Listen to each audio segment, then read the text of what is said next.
नबी पाक सल्लल्लाहु ताला अलैहि वसल्लम फरमाते हैं, जहां पर अल्लाह रसूल का जिक्र होता है।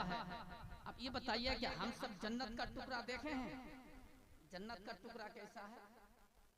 नबी ने 1400 साल पहले ऐलान फरमाया, अगर जिन्हें जन्नत का टुकड़ा देखना हो, रियासुल जन्नत देखना हो, तो नबी ने फरमाया मजालिस जिक्र, जहाँ पे अल्लाह और उसके रसूल का जिक्र होता है, उस जगह को अल्लाह ताला जन्नत का टुकड़ा बेशक।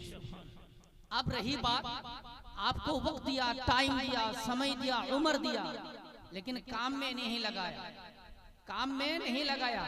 अनाउंसर मौलाना कलीमुद्दीन साहब बार बार बुला रहे हैं, आ जाओ आ जाओ आ जाओ, लेकिन क़यामत का जब दिन होगा, आपकी रजिस्टर जब निकाली जाएगी, बताओ जो तुमको 70 साल की उम्र दिया था, टाइम दिया था, रजिस्टर निकाल के दिखाओ, तूने ज्यादातर टाइम मेरी इबादत में, नेक अमल में और मेरे जिक्र में आपने गुजारा ना, तूने अपनी दुनियादारी में, खेती बाड़ी में, रिश्तेदार में, आत्मीय स्वजन में कहां पे गुजारा?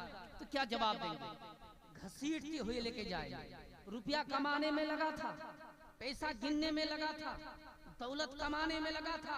सुन हदीस पाक, अल्लाह के नबी सल्लल्लाहु ताला अलैहि वसल्लम इरशाद फरमाते हैं, ये हदीस पाक इमाम गजाली जिस किताब को रसूलुल्लाह ने पढ़ा, ये वो किताब है जिसको हजरत अबू बकर सिद्दीक ने पढ़ा, ये वो किताब है जिसको हजरत उमर फारूक ने पढ़ा। नबी क्या फरमाते हैं, दौलत कमाने वालों, और ये दौलत कमाने वाले कौन? जो हलाल तरीके से कमाते हैं, उनसे पूछ रहे हैं। सवाल दोनों के बारे में होगा। नबी फरमाते हैं, युक्ता बिर्रजुलिन यौमल क़ियामह वक़द जमअ मालन मिन हरामिन व अनफ़क़ह फ़ी हरामिन फ़युक़ालु इज़हबू बिही इलन नार। आगे फिर नबी फरमाते हैं, वयुता बिरजुलिन क़द जमअ मालन मिन हलालिन व अनफ़क़हु फ़ी हलाल फ़युक़ालु लहू क़िफ़ लअल्लका कसरत। नबी फरमाते हैं, क़यामत का दिन होगा। किसका दिन होगा? क़यामत का दिन होगा। दो आदमी को बुलाया जाएगा। एक उस आदमी को बुलाया जाएगा जो हलाल तरीके से दौलत कमाया, हलाल तरीके से पैसा कमाया, उसको बुलाया जाएगा। और एक उसको भी बुलाया जाएगा वक़द जमअ मालन मिन हराम, जो हराम तरीके से माल को जमा किया। अब हराम तरीके से क्या? वही शराब की दुकान करके, झूठ बोल के नहीं, अगर अमानत में खयानत करके भी दौलत कमाया आपने, वो भी आप हराम में शुमार हो जाएगा। सूद हो, और आप जो धान और गेहूं और पाट और फल, आम, टमाटर, प्याज, लहसुन अपने अपने घरों की बारी में जो निकालते हैं, चचपरा में बहुत बारी समझते हैं ना, बारी, एक छोटी सी जमीन में लगा दिए 2-4 किलो, तो क्या उसका उशर नहीं निकालना होगा? उसका भी देना होगा। अगर नहीं दिया वो हराम में चले गया।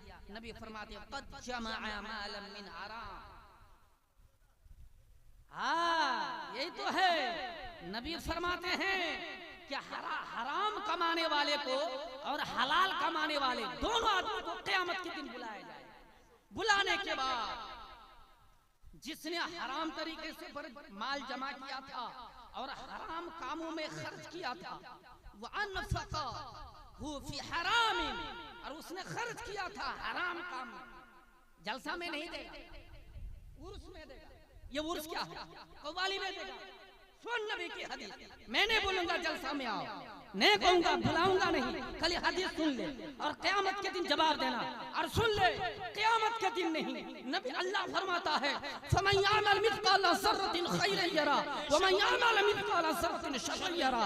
तू जो अमल करेगा, तू उसको जर्रा बराबर अगर नेकी करेगा तो उसको देखेगा, अगर जर्रा बराबर हराम करेगा, शर करेगा, खराब करेगा, उसको भी देखेगा। रब ने यही नहीं फरमाया कि तू दुनिया में देखेगा कि आखिरत में देखेगा। अल्लाह ने इसको छुपा के रखा, सिर्फ यूं बयान फरमा दिया तू देखेगा। क्यों छुपा के रखा?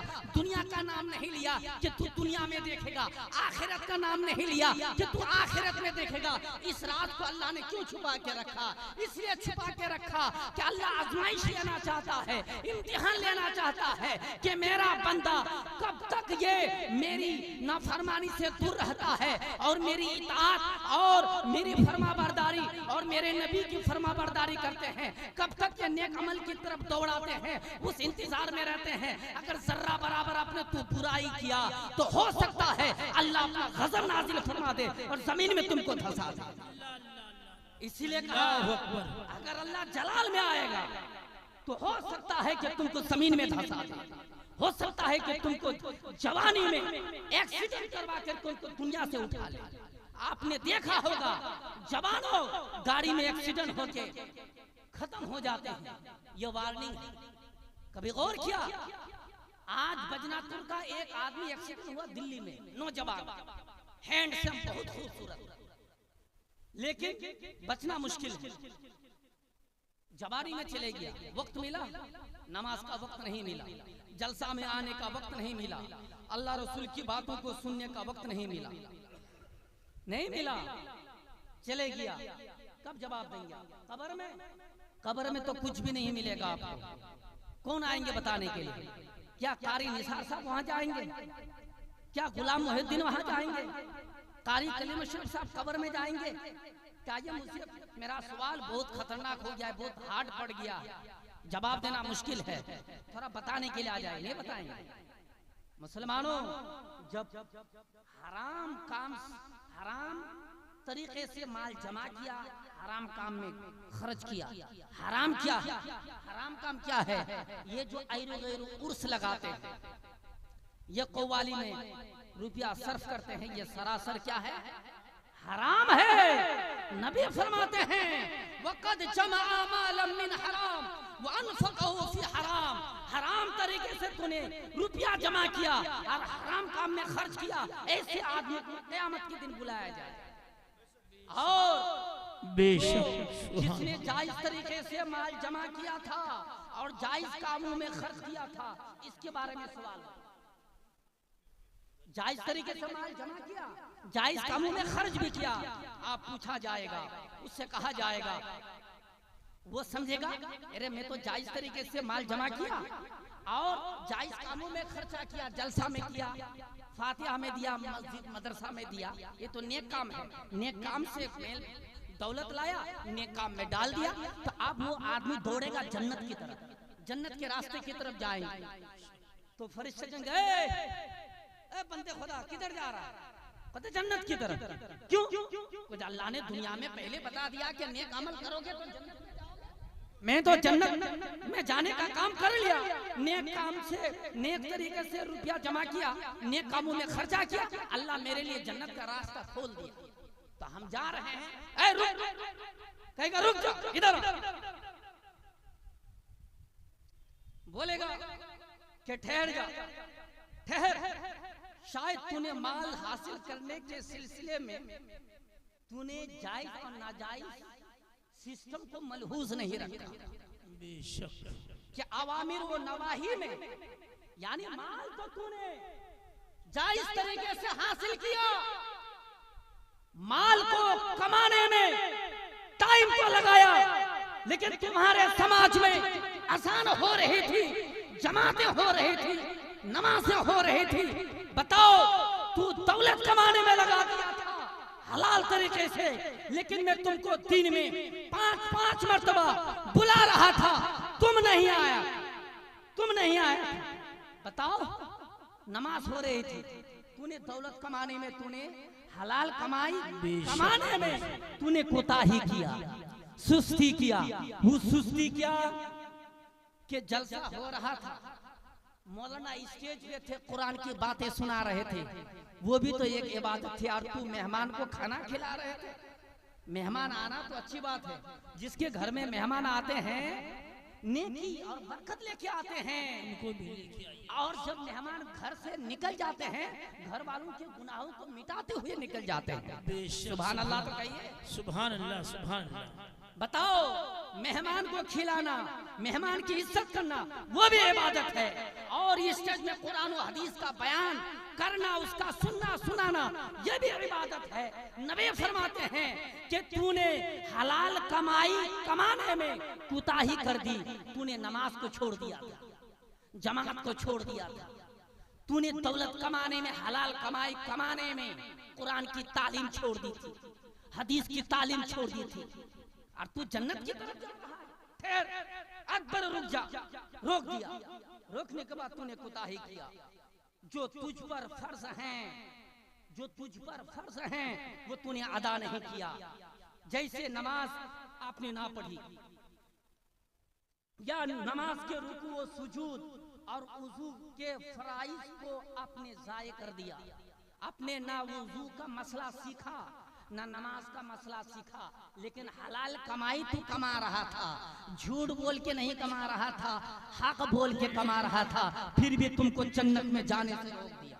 जन्नत में जाने से रोक दिया। बताओ हराम कमाई करने वाले तुम्हारा हाल क्या होगा? तूने नमाज को जो छोड़ दिया, तुम्हारा हाल क्या होगा? तूने जलसा को छोड़ करके, अल्लाह रसूल की बातों को छोड़ करके मेहमानों की खिदमत में लग गया और मेहमानों को खिलाने में लग गया, मेहमान की इज्जत में लग गया। अरे जल्दी करके मेहमान को खिला दो, और मेहमान को लेकर के जल्दी से स्टेज में पेंडाल में तो आ सकते थे, लेकिन अभी तक आए नहीं। बताओ जब क़यामत में तुमको पूछा जाएगा, बताओ तुम मेहमान से ज्यादा मोहब्बत करता था या मेरे कलामे पाक से मोहब्बत करता था, या मेरे नबी की बातों से मोहब्बत करता था? तुमसे पूछा जाएगा, सख्ती से जवाब लेगा, तू जवाब नहीं दे पाएगा, तू बहाना करेगा, रब फरमाएगा ला ताज़िरू, तुम्हारा कोई बहाना नहीं चलेगा, कोई बहाना नहीं चलेगा। आप क्या बोलेगा? उससे कहा जाएगा, जब ये कहेगा कि तूने चलो नमाज तो पढ़ लिया, नमाज कहेगा कि या अल्लाह मैंने नमाज भी पढ़ा था, सही से वुजू भी किया था, नमाज का मसला भी सीखा था, वुजू का मसला भी सीखा था, मैंने हलाल कमाई करने में कोताही नहीं की। उसके बाद कहा कि क्या करेगा? हम जन्नत की तरफ जाएंगे। दौड़ेगा वो जन्नत की तरफ। फिर फरिश्ते कहेंगे किधर जा रहा है? रुक, किधर जा रहा है? खुद मेरा हिसाब हो गया। कि क्या हिसाब? कि नमाज का मैंने नमाज के बारे में, वुजू के बारे में, मसला के बारे में मैंने कह दिया, अब मेरा रास्ता तो खुल गया। फरिश्ते कहेंगे नहीं, रुक जा, तूने जिस माल को जो जमा किया हलाल तरीके से, अब सुन कि या अल्लाह मैंने हलाल तरीके से माल कमाया और जायज तरीके पर खर्च किया, और अपने फराइज जाये नहीं किए, नमाज को नहीं छोड़ा था, रोजा को नहीं छोड़ा था, ज़कात को नहीं छोड़ा था, वजू को नहीं छोड़ा था, नापाकी को दूर किया था, गुनाहों से तौबा किया था, तो कहेगा तू अभी भी जन्नत में नहीं जा सकता, अभी भी जन्नत में नहीं जा सकता, रुक, ठहर जा।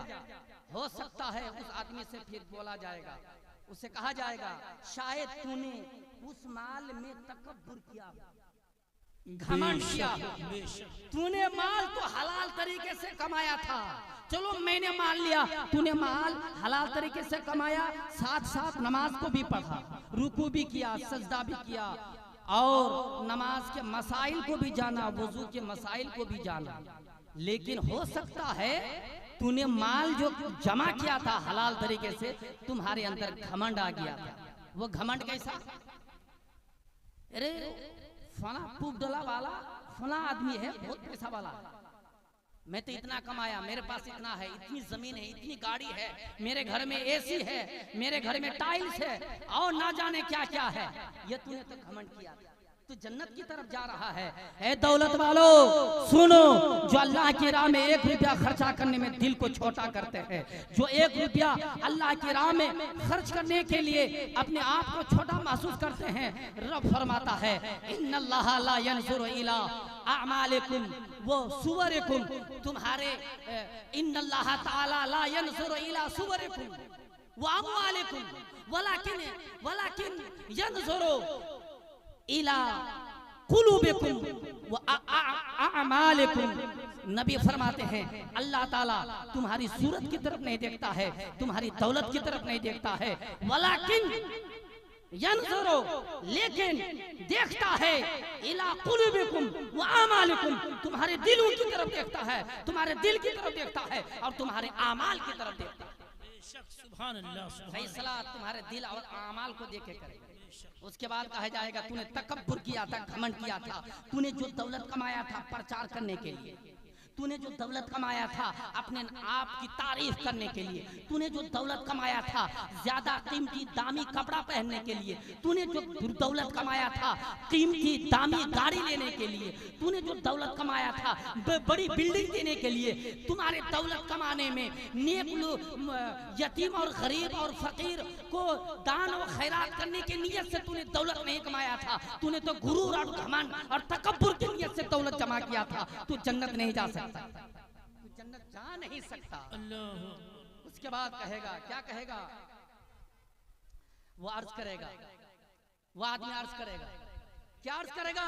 या अल्लाह, मैंने दौलत कमाया था, घमंड नहीं किया था, तकब्बुर नहीं किया था, गुरूर नहीं किया था, अहंकार नहीं किया था, दौलत कमाने हलाल तरीके से कमाने के साथ साथ नमाज को वक्त पर अदा किया था और नेक नियत से दौलत कमाया था, जमा किया था, तकब्बुर नहीं किया था, उसके बाद फख्र नहीं किया था, तो उस आदमी को कहेगा अब भी ठहर जा, अब भी ठहर जा, जन्नत में तुमको एंट्री नहीं मिलेगी, अभी ठहर जा।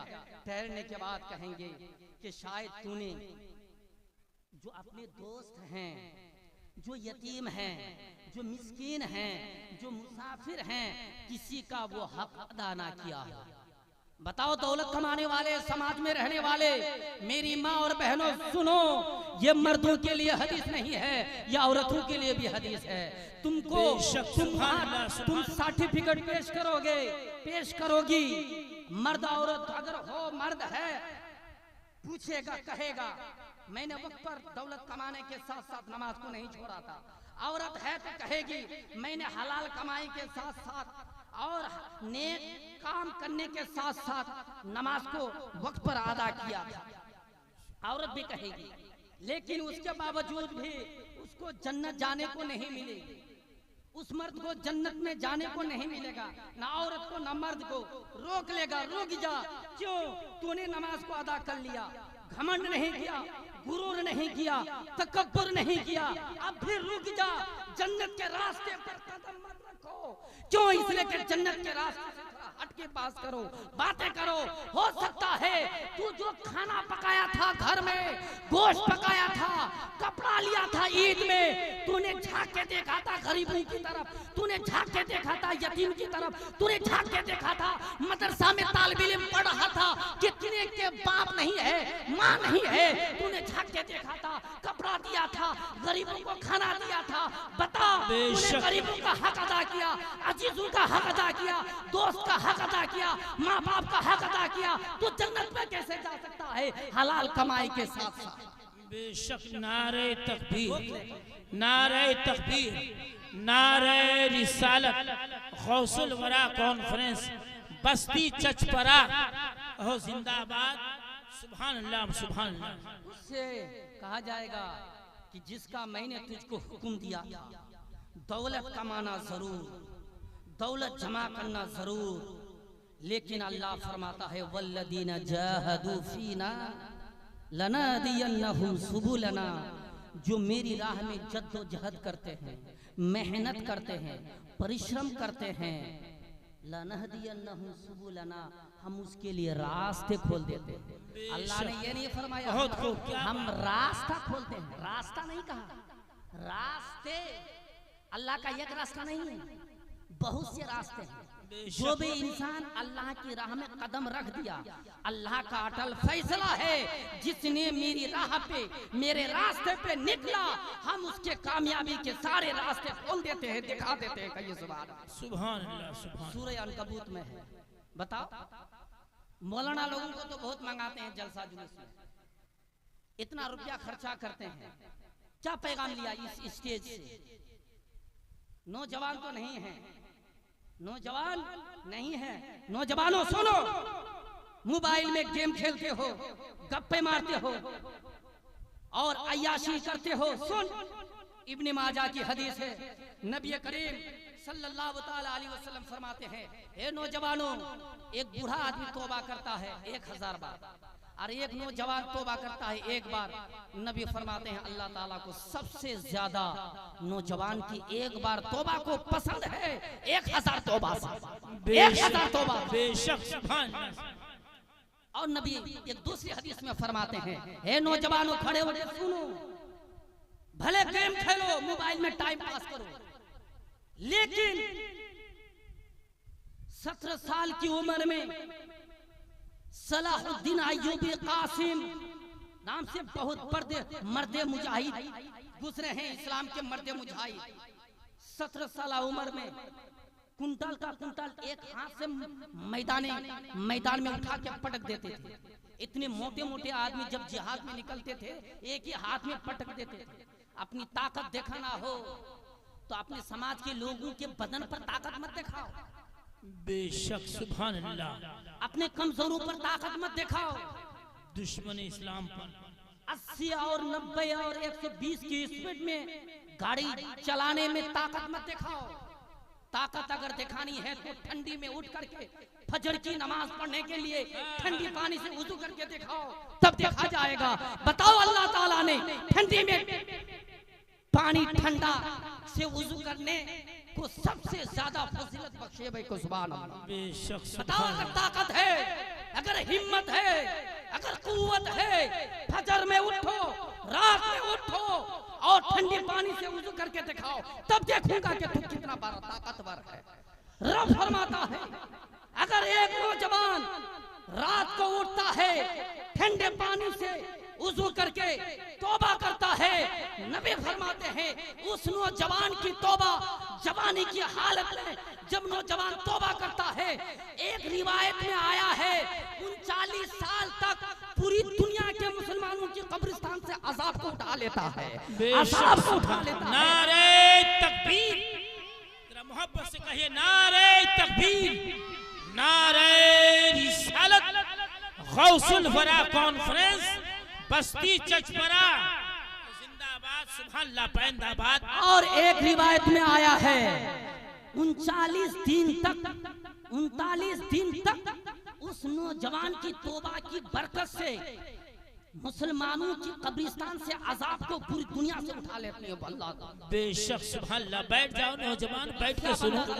नौजवानों, पंडाल के बाहर सुनने अपने बारे में हदीस में कहा, मगर अंदर में ज्यादा सवाब है। सुभान अल्लाह। नौजवानों सुनो, खूब गाड़ी स्पीड में चलाते हो, खूब स्टाइल का बाल काटते हो, खूब गम खेलते हो, गप्पे मारते हो, तुम्हारे लिए अल्लाह ने क्या रखा है? क़यामत में बूढ़े लोगों को नहीं बुलाया जाएगा, तुम नौजवानों को बुलाया जाएगा। नौजवानों के हाल और नौजवानों के बारे में बोलेगा, मेरे नौजवान बंदे कहाँ हैं? मेरी रहमत के साए में उसको बुलाओ। सुभान अल्लाह तो कहिए।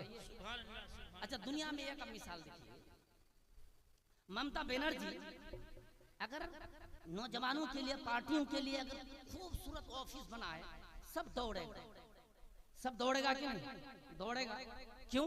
बाप प्रधानमंत्री, मुख्यमंत्री दिया, दौड़ना है, बहुत अच्छी चीज दिया, अच्छी चीज बनाया, दौड़ेंगे। जब दुनिया में ये थोड़ी सी चीज, रब फरमाता है, हे दुनिया वालों, मेरे बंदा सुनो, अगर दुनिया को मैं मच्छर का पर देखे ना, पंख, अगर मच्छर के पंख के बराबर अगर मैं दुनिया को इज्जत देता, कौन कहता है? अल्लाह। मच्छर का पर ना, एक हवा फूंक मारेंगे तो मच्छर का पर पंख छूट जाएगा। बेशक। तो रब फरमाता है, मच्छर के पंख के बराबर अगर मैं दुनिया को, नौजवानों गेम में खेलते हो ना, गाड़ी चलाते हो, स्टाइल से बाल, स्टाइल से कपड़ा, सुन अल्लाह ने क्या फरमाया है। उधर टाइम लगाते हो, इधर जरा थोड़ा सा इधर भी आओ, झांक के देखो। मच्छर के पर के बराबर अगर दुनिया को इज्जत देता तो किसी भी काफिर को मैं रोजी रोटी नहीं देता, किसी भी काफिर को रोजी रोटी नहीं देता। इससे पता ये चला कि दुनिया की कदर रब के नजदीक कुछ भी नहीं है, मच्छर के पर के बराबर नहीं है। और बुजुर्गाने दीन ने क्या कहा? इमाम गजाली लिखते हैं, फुटबॉल देखे है ना रे? फुटबॉल देखा है ना? मैदान में अगर फुटबॉल अगर रख दिया जाए, फेंक दिया जाए, तो उस फुटबॉल को लेके क्या करेंगे लोग, प्लेयर क्या करेंगे, लात से फुटबॉल इस तरह हाय मारेंगे तो उधर जाके गिरेगी, उधर फिर हाय मारेंगे तो इधर आके गिरेगी। सब प्लेयर्स पैर से लात मार मार मार के वो कामयाबी हासिल करता है। ठीक वो फुटबॉल की तरह दुनिया है, दुनिया को लात मारते रहो मारते रहो मारते रहो। दुनिया फुटबॉल की तरह है, जिसके पीछे तुम भाग रहे हो वो कोई कदर नहीं है। क्यों? बुजुर्गाने दीन ने कहा, जो तुमको नजर आती है ना उधर मत भागो, जो तुम्हें नजर नहीं आती हो उधर भागो। जो तुम्हें नजर आती है उधर मत जाओ, भागो। सुभान अल्लाह। जो तुम्हें नजर नहीं आती है उधर ही भागो। नमाज पढ़ते हैं, मुझे सवाब मिला, सवाब देखने को मिला।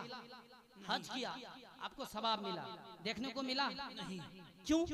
रोजा रखा, अल्लाह के नजदीक तमाम खुशबू से सबसे ज्यादा खुशबूदार वो है जो रोजे की हालत से मुंह से जो खुशबू निकलती है, वही रब के नजदीक सबसे ज्यादा पसंदीदा है। सुभान अल्लाह। बात समझ में आ रही है ना? तो कहा कि ये दुनिया फुटबॉल की तरह है, उधर मत भागो। नमाज रोजा हज जो ज़कात करने के बाद जो मुझको बदला मिलेगा वो नजर नहीं आता है। बुजुर्गाने दीन ने कहा, जो तुम्हें नजर ना आए उधर ही भागो, और जहां तुम्हें नजर आ जाए रुक जाओ, आगे मत बढ़ो। तो नमाज रोजा हज जो ज़कात को के बदले जो अल्लाह तुम्हें देगा ये आखिरत की चीज है। और हम सबको क्या आखिरत नजर आती है? नहीं। तो आखिरत को आखिरत में मिला दिया। इसीलिए अल्लाह ताला फरमाता है, मैं जो तुम्हें दूंगा हो सकता है उसका बदला दुनिया में भी अता कर दूं, हो सकता है आखिरत में भी अता फरमा। सुभान अल्लाह, सुभान अल्लाह, बहुत खूब। उसके बाद बहुत लंबी हदीस है, लेकिन पूरी तक नहीं हो पाएगी, वक्त गुजर गया और 2-4 मिनट में खत्म करता हूँ।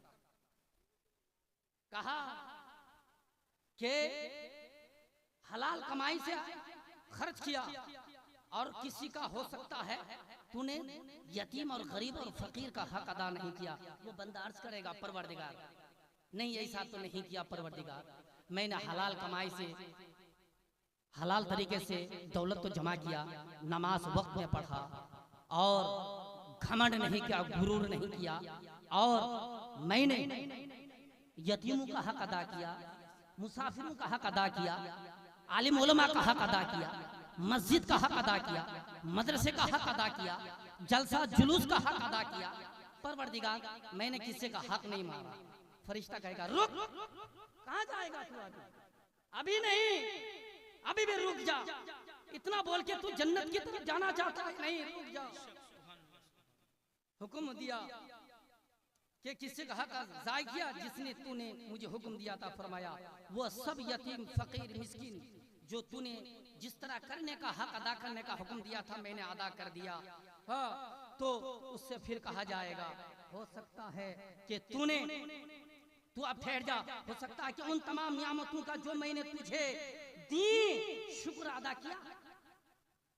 तुझको मैंने बेटा दिया, बेटी दिया, तुझको मैंने जमीन जायदाद दी। जब तू माँ के पेट से निकला था, कपड़ा लेके निकला था, घड़ी लेके निकला था, सोना चांदी लेके निकला था, जमीन लेके आया था, गाड़ी लेके आया था। लेकिन जब मैंने तुमको दुनिया में लाया, तुम्हारी उम्र में बरकत दी, तुझको बोलना नहीं आया था, सुनना नहीं आया था, समझना नहीं आया था। तुम्हारी उम्र जिस तरह बढ़ती गई, सोचने की कुव्वत दी, समझने की कुव्वत दी, बोलने की कुव्वत दी, देखने की कुव्वत दी, तुमको दौलत दिया, गाड़ी दिया, जमीन दिया, सारी नियामतों से तुझको नवाजा। तूने एक बार अल्हम्दुलिल्लाह कहा था, तूने एक बार अल्हम्दुलिल्लाह कहा था, शुक्रिया अदा किया था, तो कैसे जन्नत में जा सकता है? तो कैसे जन्नत में जाएगा?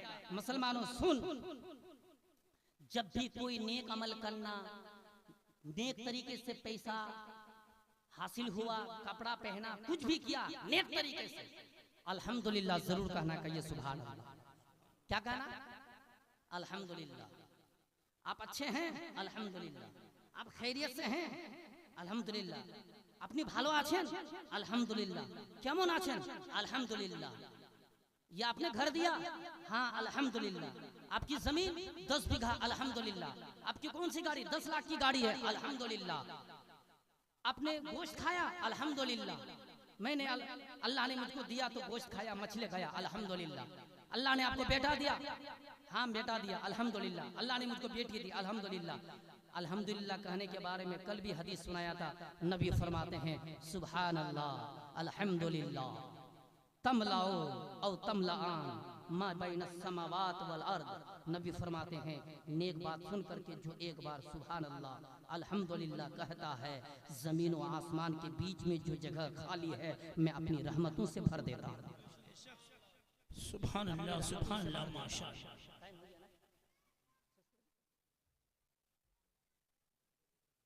बात समझ में आई? कल मैंने बोला था गांव का 2 आदमी बहुत मेन होता है। अब हदीस की बात पहले कंप्लीट कर दूं, उसके बाद हदीस को पहले खत्म कर दूं। तो तूने मेरी जो मैंने तुमको नियामत दिया था, आप समझ गए ना मसला? कि कोई भी चीज अल्लाह ने आपको दिया, कोई भी चीज हो, जायज तरीके से नेक चीज है, क्या बोलना चाहिए? अल्हम्दुलिल्लाह। तो आपको अगर आप फखर से सीना चीड़ करके, सीना तान के अगर बोलेंगे ना तो उसमें सवाब मिलेगा। कहिए सुभान अल्लाह। सुभान अल्लाह। क्यों? इसलिए कि अल्लाह की तारीफ की और अल्लाह का हम्द किया, अल्लाह का शुक्रिया अदा किया, अल्हम्दुलिल्लाह। आप भूलेंगे नहीं ना? अल्हम्दुलिल्लाह जरूर पढ़ना चाहिए। तो आप इस हदीस से पता ये चला कि जब एक हलाल तरीके से कमाने वाले इंसान का, बंदे का इस तरह खतरनाक तरीके से क़यामत के दिन जन्नत जाने से पहले इतना सवालो जवाब होता है कि उसका जवाब देना भारी पड़ गया, फिर भी जन्नत में जाने को एंट्री और इजाजत नहीं मिली, तो बताओ जो सूद खाता है, जो शराब पीता है, जो ज़कात का माल खाता है, जो धान उठा करके उश्र अदा नहीं करता है, आम का गाछ है आम नहीं निकालता है, लहसुन लगाया मदरसा में नहीं दिया, प्याज लगाया मदरसा में नहीं दिया, टमाटर लगाया नहीं दिया, बैगन लगाया नहीं दिया, ये समाज वाले समझते हैं कि धान और गेहूं का देना होगा, पाट का देना होगा। नहीं, नबी फरमाते हैं, खुद कुरान पाक में इरशाद फरमाया कि जिस दिन तू उसको उठा के लेके आएगा उसी दिन उसका हक अदा कर दिया कर, उसी दिन उसका हक अदा कर दिया कर। मसला सुना है, कुरान की आयत सुनी है। और हम लोग क्या करते हैं, धान उठा करके पहले ट्रैक्टर फिट करके रखते हैं, बोरी फिट करके रखते हैं, और रब क्या फरमाता है? अच्छा एक बता, ऐसे बात आप लोगों को समझ में नहीं आएगी। हमारे बंगाल का कानून है बगैर हेलमेट के जो भी गाड़ी चलेगा, जो भी चलाएगा उसके लिए केस है ना। तो डर के मारे से घर में सर में अगर घाव भी रहे, घाव भी, फिर भी हेलमेट लगाना जरूरी है। अगर वो भी ना हो तो गाड़ी में लटका लेते हैं केस से बचने के लिए। इतना डर, इतना डर। और अल्लाह ताला फरमाता है इन्ना बत्श रब्बका लशदीद। अल्लाह की पकड़, तुम्हारे रब की पकड़ बहुत खतरनाक है, बहुत सख्ती है, बहुत सख्त पकड़ेगा अल्लाह ताला। कभी और किया? ममता बनर्जी ने कानून लागू किया तो ये कर दिया। इतना डर, बार बार अल्लाह ताला जहन्नम की आग से बचने के लिए कुरान के जरिए से, हदीस के जरिए से, पैगंबरों के जरिए से, सहाबा इकराम के जरिए से, औलिया इकराम के जरिए से, आलिम उलमा के जरिए से, मिलाद महफिल के जरिए से, जलसा जुलूस के जरिए से जहन्नम की आग से बचाने के लिए इतना वार्निंग दिया। आपको बात समझ में नहीं आई? नहीं आई। जब मलकुल मौत आएंगे तो तकरीर करने के लिए नहीं आएंगे, नसीहत करने नहीं आएंगे, वाज करने नहीं आएंगे, खिताबत करने नहीं आएंगे, डायरेक्ट तुम्हारे रूह की तरफ हाथ बढ़ाएंगे, खींच के लेके आ जाएंगे। आपकी आंख, आपका हलक सूख जाएगा, आपकी आंख देखती तक रह जाएगी, लेकिन तड़पते रह जाएंगे। कोई रिश्तेदार आपको पानी, एक चम्मच पानी देने को नहीं मिलेगा, नहीं मिलेगा। कभी और किया? ये लफाजी तकरीर नहीं है। अगर सुनाओ ये हदीस पूरी, जब से नाम पड़ा है इश्तिहार में, तब से किताबों को पढ़ना शुरू किया। कब किसके हाथ छपा है ये किताब है। ये लफाजने अगर बोलेंगे, अगर कहेंगे ना तो सुनाइए, तो फिर मेन मुकर्रिर वो वक्त निकल जाएगा।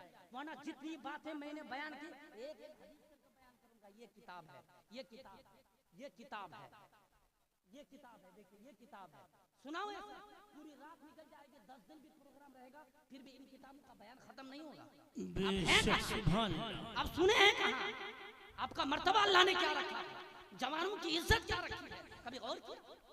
जब हलाल कमाई करने वाले को जब फौरन जन्नत में जाने की एंट्री नहीं मिलेगी तो है।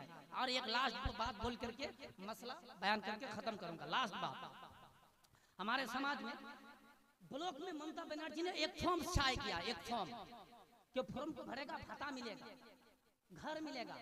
तो फॉर्म को लेकर के दौड़ते हैं कहाँ? किसके पास? पढ़ा लिखा के पास।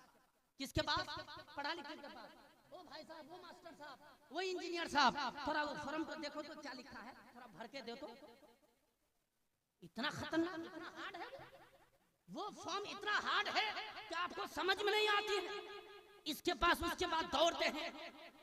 लेकिन जब नमाज, जब आपके ऊपर फर्ज हो जाती है, रुकू कैसे करना है, सजदा कैसे करना है, उठना कैसे है, बैठना कैसे है, और कुरान कैसे पढ़ना है, तस्बीह कैसे पढ़नी है, आपको इतना नमाज का मसला इतना आसान, किसी इमाम को पूछने की जरूरत नहीं पड़ती है, किसी इमाम को, किसी मौलाना को पूछने की जरूरत नहीं पड़ती है। और ममता बनर्जी और मोदी का फॉर्म इतना हार्ड पड़ गया कि पढ़े लिखे लोगों के बाद दौड़ना पड़ गया। दौड़ना फर्ज समझ लिया, जल्दी भरिए मेरा पैसा एंट्री होगा।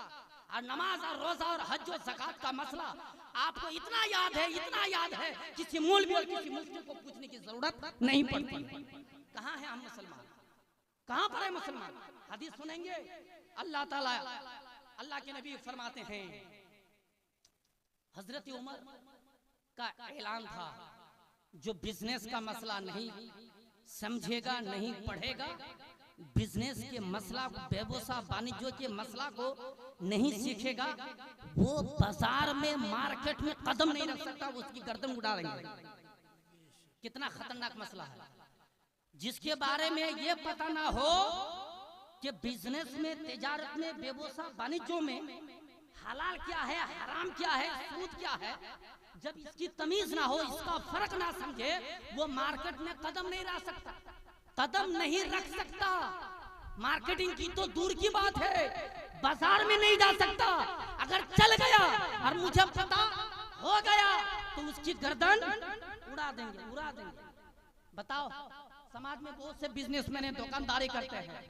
कोई दुकानदार इमाम से आके पूछा कि कैसे क्या करना है, पैसा किस हिसाब से लेना है, वजन किस हिसाब से करना है। नारे तकबीर, प्यार से कहे नारे तकबीर, नारे तकबीर, नारे रिसालत। हजरत अल्लामा मौलाना मोहम्मद कलीम अशरफ साहब किबला, हजरत अल्लामा मौलाना मोहम्मद कलीम अशरफ साहब किबला, नारे तकबीर, नारे रिसालत।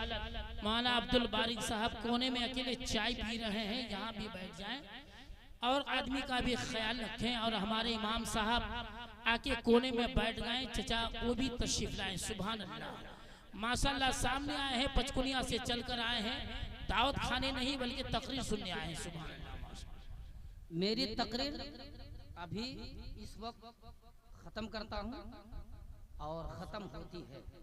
मैं अपनी तकरीर को यहीं से खत्म करता हूँ। आप मेन पॉइंट की तरफ आइए, जो इस स्टेज से और इस जलसा से जो आपको मेन पॉइंट जो मिलना चाहिए, जो पैगाम मिलना चाहिए, वो सिर्फ सुना दूं, बस बात खत्म। मसला ये है सुभान अल्लाह, सुभान अल्लाह, कि जो बोलना बाकी रह गया तो कभी आप गांव में बुलाएंगे जुमा के दिन, जब भी बुलाएंगे जुमा के दिन बुलाने का, जुमा में बयान कर दूंगा।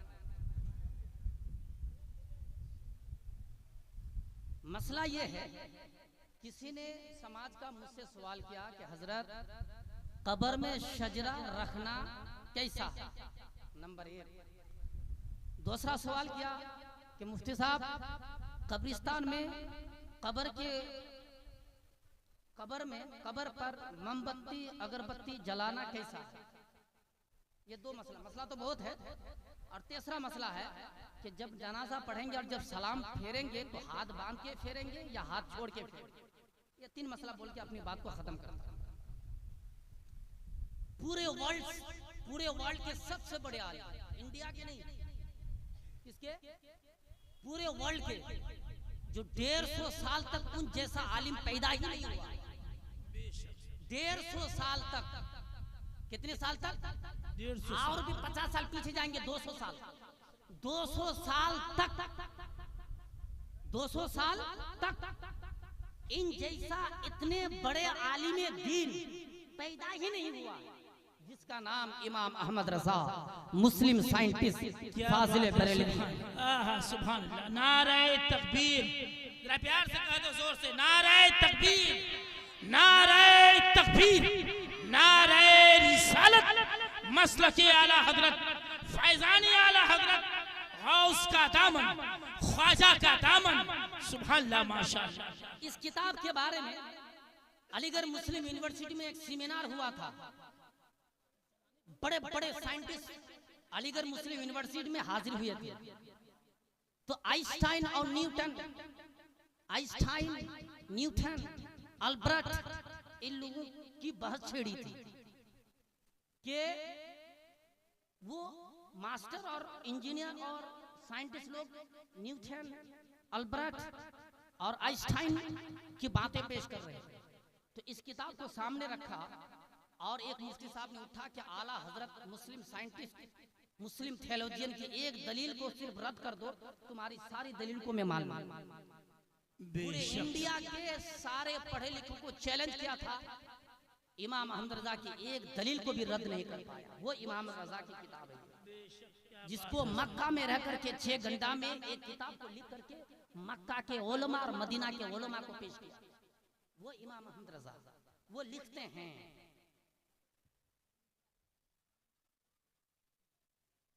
कि शजरा को ऐसे कोई कब्र में जाते हैं और कोई सेंठी या कंची भांग करके उसको लटका देते हैं, ऐसे करते हैं, ऐसे करते हैं। जबकि शजरा कब्र के अंदर रखना मना नहीं है, नहीं कर देंगे तो गुनाह भी नहीं है, ये मुस्तहब चीज़ है, देंगे तो अच्छा। लेकिन देने का तरीका आला हजरत लिखते हैं ताक बनाकर, क्या बनाकर, ताक है, उसमें उस जगह में ताक बनाना होगा, फिर उसमें रखना होगा। ये बात है। इससे पहले जो जरूरी चीज है, पीर लोग जो मुरीद को शजरा देते हैं कब्र में देने के लिए देते हैं या उस पर अमल और पढ़ने के लिए देते हैं, पढ़ने और अमल करने के लिए, और उसको रखा जाए। सुभान अल्लाह। सबसे ज्यादा इंपॉर्टेंट चीज ये है। अब अगर कोई मौलाना वहाँ पे टोक रहा है तो फौरन वहाँ पे हुक्म नहीं लगाने, आप देवबंदी की तरह करते हैं, गलत गलत है, बिल्कुल गलत है ऐसा बोलना। कोई भी मौलाना मसला बोलते हैं या कहते हैं तो पहले वो किताब पढ़ते हैं, फिर कोई बताते हैं। 10 साल ऐसे नहीं पढ़ते। इस वक्त को देखने के लिए कितना टाइम लगा पता है आपको? मैंने मदरसा में आज क्लास नहीं किया, खाली बच्चों को बोला कि फला किताब में फला मसला है, फला किताब में फला मसला है, फला किताब में फला, खाली बोलना पड़ा, बच्चे ही निकाल के दिए, मुझको खाली निशानदेही करना पड़ा। इससे क्लियर हो गया शजरा कब्र में रखना दुरुस्त तो है, ताक बनाकर, जगह बनाकर, लेकिन इससे जो इम्पोर्टेंट चीज है, जो जिसके लिए तुमको दिया आपके पीरो मुर्शिद ने, वो किया आपने नहीं किया। अगर मौलाना ने टोक दिया तो मौलाना ये गलत नहीं किया, आप उसके बदले में फौरन मत करना, हुक्म मत लगाना, आप देवबंदी है। कभी कभी क्या होता है, हक बात को भी अपनी जबान में कंट्रोल रखना होता है, और कभी कभी हक बात बोलना भी दुरुस्त होता है। ये बात। दूसरा मसला अगरबत्ती के बारे में। अगरबत्ती के बारे में लिखा है, आला हजरत लिखते हैं, अगरबत्ती कब्र के ऊपर रखकर ना जलाई जाए कि इसमें सूए अदब और बदफाली है, अदब के खिलाफ। ये जो हम लोग कब्रिस्तान में कब्र के माथा में या पीछे या साइड में अगरबत्ती जलाते हैं, मोमबत्ती जलाते हैं, सरासर ये बिल्कुल नाजायज गुनाह है, पाप है। हाँ, अगरबत्ती किस सूरत में जलाएंगे? जहाँ पे कब्र नहीं है वहां पे आप अगरबत्ती जला सकते हैं, एक बात। दूसरी बात, ये कब जलाएंगे? जब आपको ये करना महसूस हो कि मुझे खुशबू लेनी है, तो खुशबू की नीयत से वहाँ पे कुरान पाक की तिलावत हो रही है, सूरह फातिहा पढ़ रहे हैं और यहाँ पे खुशबू होनी चाहिए, तो आप खुशबू के लिए दूर में, कब्र में नहीं, दूर में, ताकि वहाँ पे खुशबू फैल जाए, तो उस सूरत में आप अगरबत्ती जला सकते हैं। कब्र के ऊपर आला हजरत ने मना फरमाया, कब्रिस्तान में अगरबत्ती मोमबत्ती जलाना हराम फरमाया। बात समझ में आ गई? एक किताब, तो लोग कहेंगे ये तो आपने मौलवी की किताब आपने देखा, नहीं मानेंगे इसको, ये मौलवी की किताब। अब देखो ये किताब किसकी है? ये किताब अरबी है, अरबी में है, ये रद्दुल मुहतार है, और ये किताब दारुल उलूम देवबंद के प्रेस से छपी है, ठीक है, और ये सऊदी अरब की किताब है। इसमें लिखा है कि शजरा के बारे में लिखा है, वो फी फतवाल मुहक्किक इब्न हजर मक्की अश-शाफिई सुएला अन किताबतिल अहद अलल कफन। अहद भाषा तो समझ में आ ही गया होगा, अहद मतलब अहदनामा, अलल कफन, कफन पर। आप तो समझ गए होंगे क्या मसला बताया जा रहा है। इससे मसला ये क्लियर हो गया कि अहदनामा जो कफन पर लिखते हैं या पेशानी में लिखते हैं या सीना में लिखते हैं, जो भी आयत या जो भी कलिमा जो लिखते हैं, ये लिखना दुरुस्त है या नहीं? तो किताब में, फतवा की किताब में, सऊदी अरब की किताब में लिखा है कि लिख सकते हैं। क्या कर सकते हैं? लिख सकते हैं। वो अला सदर, सीने पर ला इलाहा इल्लल्लाहु मुहम्मदुर रसूलुल्लाह, ये लिख सकते हैं। वो ज़ालिका बअदल गुस्ल क़ब्ल तकफीन, नहलाने के बाद, कफनाने से पहले, कफन पहनाने से पहले आप लिख सकते हैं। पेशानी में भी, सीना में भी आप लिख सकते हैं। कफन पर भी अहदनामा लिख सकते हैं। ये कोई नाजायज और हराम नहीं है। लेकिन ये सब मसला हम लोग जलसा जुलूस में क्यों नहीं बताते हैं? मुफ्ती लोग जब डिग्री हासिल करते हैं ना, तो उनके जो उस्ताद हैं तो पहले नसीहत करते हैं कि फतवा देने से पहले समाज को देखना, माहौल को देखना, माहौल कैसा है, समाज कैसा है। अरे आप दुनिया भर का इल्म सीख लिया और अदब ही नहीं सीखा, फौरन फतवाबाजी कर दी। कभी कभार मुफ्तियों को हक बात बोलने की जबान को मौका महल के एतबार से खामोश रहना होता है, ताकि फितना ना उठे, फसाद ना उठे। इसीलिए ऐसा नहीं है कि इसको मसला बताता चलूं, हर जलसा जुलूस में हर आलिम उलमा बोलते रहे कि कफनाना, ये शजरा, अहदनामा वगैरह वगैरह इस्तेमाल में लाओ, जायज में लाओ, अमल में लाओ, तो आदमी फर्ज समझ जाए, जरूरी समझ जाएगा। इसीलिए मौलाना लोग ऐसा मसला नहीं बताते। बेशक। अब अगर कोई गलत कर रहा है, कोई आलिम टोक रहे हैं, तो मान लेना चाहिए, आगे नहीं बढ़ना चाहिए। बात समझ में आ गई? उसके बाद इस किताब में भी है, इस किताब में भी वही बात है जो मैंने इस किताब में बताया। ये किताब है बहार शरीयत, उसमें भी वही बात है। तो मेरे मुसलमान भाइयों, बिरादर इस्लाम, जो कुछ भी अभी तक बयान हुआ कुरान और हदीस और मसलो मसाइल, इंशाअल्लाह सबसे पहले अल्लाह ताला हमको अमल करने की तौफीक अता फरमाए और उसके बाद आप सबको भी अमल करने की तौफीक अता फरमाए। हमारे मौलाना असगर साहब, हाफिज साबिर साहब, जो मेहनतें की, जो मशक्क़तें उठाई, मैंने कल भी बोला था, गांव का दो इंसान मजबूत होना चाहिए, गांव का मोरल, गांव का ईमान। गांव का मोरल, गांव का ईमान, इन दोनों में से कोई अगर कमजोर हुआ, समाज जगमगा गया। इन दोनों की कमर मजबूत होनी चाहिए, इन दोनों की कमर मजबूत होनी चाहिए। अगर मोरल आगे नहीं बढ़ रहा है, आपका इमाम आगे बढ़े, सपोर्ट तो कीजिए। आप वक्त पे नमाज पढ़ने नहीं आते हैं, रोजा नहीं रखते हैं, लेकिन इतना नेक अमल तो करें कि हम इमाम का सपोर्ट करें। क्या पता, इन्नमल आमालु बिल खवातीम, अल्लाह ताला तुमसे जो पूछेगा, ये नहीं कि तूने दुनिया में कितना क्या किया, तुम्हारी मौत किस हालत में हुई, ये पूछेगा, तब जाके फैसला करेगा। ईमान की हालत में हुई है तो ठीक, कुफ्र की हालत में हुई है तो बेठीक, चल हट जाओ। पूरी दुनिया, पूरी जिंदगी भले आपने इबादत की, लेकिन मौत के वक्त आपका ईमान सलामत नहीं रहा, आपका कोई काम कोई काम। इसीलिए क्या हो सकता है कि अगर आप